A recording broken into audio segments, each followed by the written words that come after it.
ಕವಿಯಾಗಿ ಹಾಡುವೆನು, ಕವಿಯಾಗಿ ಹಾಡುವೆನು, ಕವಿಯಾಗಿ ಹಾಡುವೆನು, ಕವಿಯಾಗಿ ಹಾಡುವೆನು. ಅವಳು ನೆನಪಾದೊಡನೆ ಯಕ್ಷನಾನು. ಹಾಯ್, ಎಲ್ರಿಗೂ ನಮಸ್ಕಾರ. ನಾನು ನಿಮ್ಮ ಪ್ರೀತಿಯ ಗಾಯಕ ಅಶ್ವಿನ್ ಪ್ರಭು ಮಾತಾಡ್ತಾ ಇದ್ದೇನೆ. ರಾಗ ಪಯಣ ಸೀಸನ್ 1 ರಾಜ್ ನುಲಿ ಇವೆಂಟ್ಸ್ ಅರ್ಪಿಸುವ ರಾಗ ಪಯಣ ಸೀಸನ್ 1 ಈ ಸ್ಪರ್ಧೆಯ ಕ್ವಾರ್ಟರ್ ಫಿನಾಲೆ ಇದೇ ಶನಿವಾರ 11ನೇ ತಾರೀಕು ಸಂಜೆ 5:30ಯಿಂದ 8 ಗಂಟೆವರೆಗೂ ನಡೀತಾ ಇದೆ. ಈ ಸ್ಪರ್ಧೆಯಲ್ಲಿ ಅತಿಥಿ ಗಾಯಕನಾಗಿ ಒಂದು ಹಾಡಬೇಕು ಅಂತ ರಾಘವೀರ್ ಸುರಾಗ ಸರ್ ಅವರು ನನ್ನನ್ನು ಕೇಳಿಕೊಂಡ್ರು. ಫಸ್ಟ್ ಆಫ್ ಆಲ್ ಭಾಳ ಖುಷಿ ಆಯಿತು ಇಂಥ ಒಂದು ಸ್ಪರ್ಧೆ ನಡೀತಾ ಇದೆ ಅಂತ. ಹಾಗೆ ಈ ಸ್ಪರ್ಧೆಯಲ್ಲಿ ನಾನು ಬಂದು ಹಾಡ್ತಾ ಇದ್ದೇನೆ ಅನ್ನೋದು ನನಗೂ ಭಾಳ ಖುಷಿ.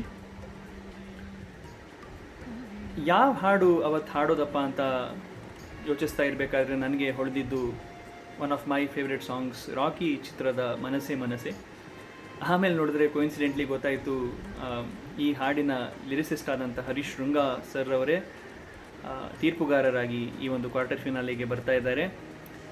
ಈ ಸ್ಪರ್ಧೆಯ ಮತ್ತೋರ್ವ ತೀರ್ಪುಗಾರರು ಯಾರು ಅಂತ ನೋಡಿದ್ರೆ ರವಿಚಂದ್ರನ್ ಸರ್ ಅವರ ಹಲವಾರು ಫಿಲ್ಮ್ಗಳಲ್ಲಿ ಹಾಡಿರುವಂಥ ಹಿರಿಯ ಕಲಾವಿದೆ ಸಂಧ್ಯಾ ಮೇಡಮ್ ಅವರು. ಇವರೆಲ್ಲರೂ ಭೇಟಿ ಆಗ್ತಾ ಇರೋದು ನನಗೆ ಬಹಳ ಖುಷಿ. ಈ ಸ್ಪರ್ಧೆಯನ್ನು ರಾಘವೀರ್ ಸುರಾಗ ಸರ್ ಅವರ ಇಡೀ ತಂಡದ ಜೊತೆ ಅವರ ತಂದೆಯ ನೆನಪಿನಲ್ಲಿ ನಡೆಸ್ತಾ ಇದ್ದಾರೆ.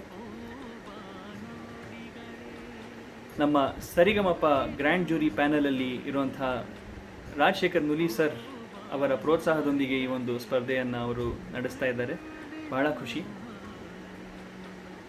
ಅವರ ಇಡೀ ತಂಡಕ್ಕೆ ಶುಭ ಹಾರೈಸ್ತಾ ಈ ಸ್ಪರ್ಧೆಯಲ್ಲಿ ಭಾಗವಹಿಸ್ತಾ ಇರುವಂಥ ಎಲ್ಲ ಸ್ಪರ್ಧಿಗಳಿಗೆ ನನ್ನ ಬೆಸ್ಟ್ ವಿಶಸ್ ಹೇಳ್ತಾ ಈ ಒಂದು ಇವೆಂಟನ್ನು ಗ್ರ್ಯಾಂಡ್ ಸಕ್ಸಸ್ ಮಾಡೋಣ ಅಂತ ನಾನು ಆಶಿಸ್ತೇನೆ. ನಿಮ್ಮೆಲ್ಲರೂ ಸಿಗ್ತೇನೆ 11ನೇ ತಾರೀಕು ಸಂಜೆ 5:30 ಗಂಟೆಗೆ.